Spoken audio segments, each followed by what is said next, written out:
Want to add glow and ambiance to your holiday images? Let's take a peek inside one of my membership tutorials and I'll show you how. Alright, next I want to start adding some Christmas lights all around, and I think I'll start with the garland. So I'm going to put a blank layer here. We're just going to get our normal round brush. Maybe I'll make it a little bit hard, and then we'll go into the brush settings. I'm going to space this out quite a bit. I'm going to adjust the size under the shape dynamics. I'll adjust the roundness jitter. And then I'll click on color dynamics.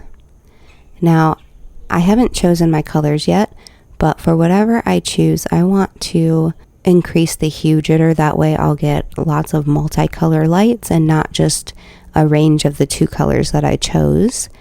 I'm going to leave all of this the same, and I think I'll bring my foreground and background jitter up. Then let's click here and I'll choose like a red and a green. You can literally choose any two colors you want, just make sure they're kind of different. Now I have this blank layer here, I'll set to screen for now, and maybe I'll just use these for the garland.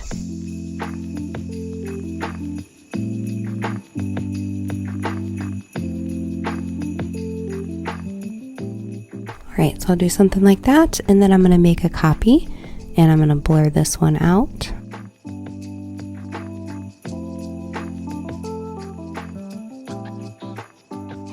I'll make another copy of that.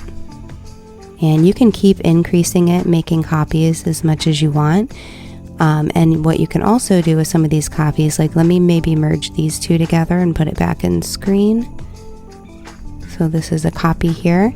You can take it into motion blur, and that way you can get kind of like some cool light beams moving off.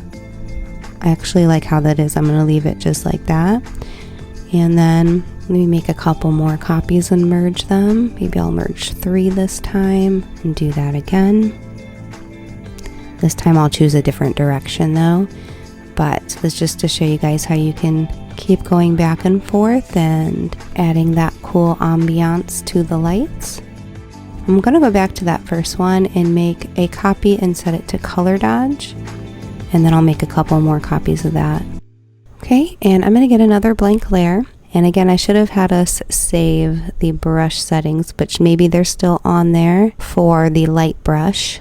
Yes, we do still have them on there, so that's good. And I'm just going to use this brush and go through and add lights to other parts of the image.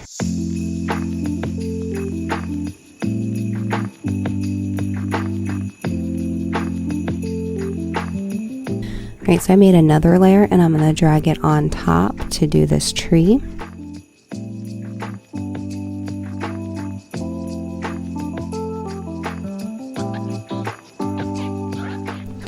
Then I'm going to come down to the background layer and put a blank layer to do some lights back here, but I'm going to change my brush settings a bit. Under the shape dynamics, I'm going to bring down the roundness, and under the scattering, I'm going to scatter these. And let me just have a look really quick. I'm going to go back to the shape dynamics and bring up the size jitter, back to the scattering, and I'm going to scatter them more. And I'm also going to bring the spacing up some more. I think some more size jitter, and that should be good. I'll set this to screen and just brush some in back here.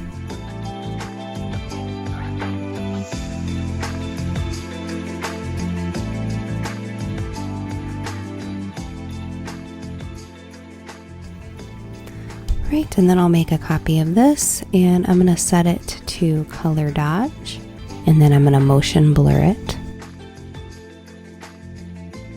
Now this is a little different than the original, but I like how this looks.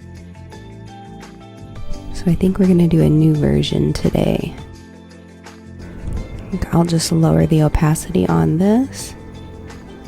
Alright, let's go back up. Now this layer 7 here, I'm going to make a copy of, and we're going to blur it. And then I'll make a couple more copies. And if you can see how that has brought in this like haze type of a glow. I'm going to go back to that original one, make a copy, and we'll do our motion blur.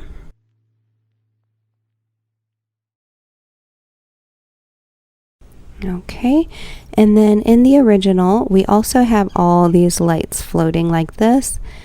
And for that, we're going to come on top of everything, get a blank layer, go back into our brush settings.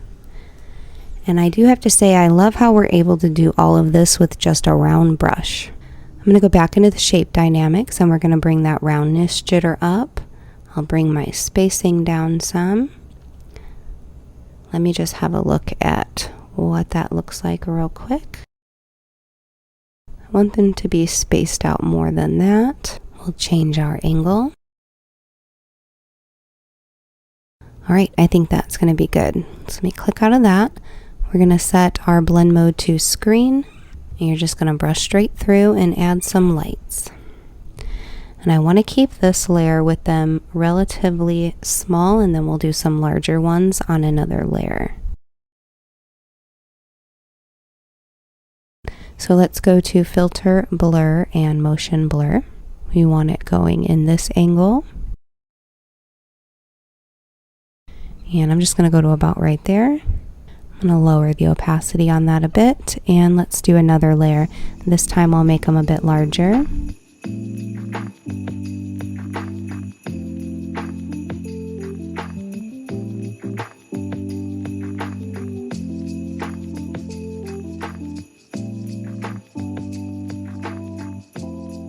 Right, and then on this one, I'm going to use a levels layer, so we're just going to clip that down. I'm going to bring this middle slider over this way a bit. And I'm just kind of moving them around. I'm not exactly sure what I want, so I'm just playing around till I get what I like. I feel like we need more red, like red or orange in here, which we could always change it.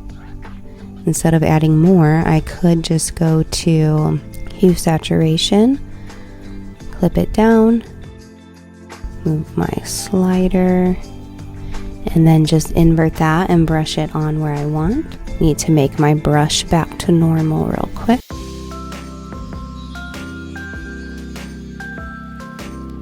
Do you love Photoshop and want to learn more tips and tricks like this? Be sure to subscribe and turn on notifications for more free, creative instructional tutorials like this one.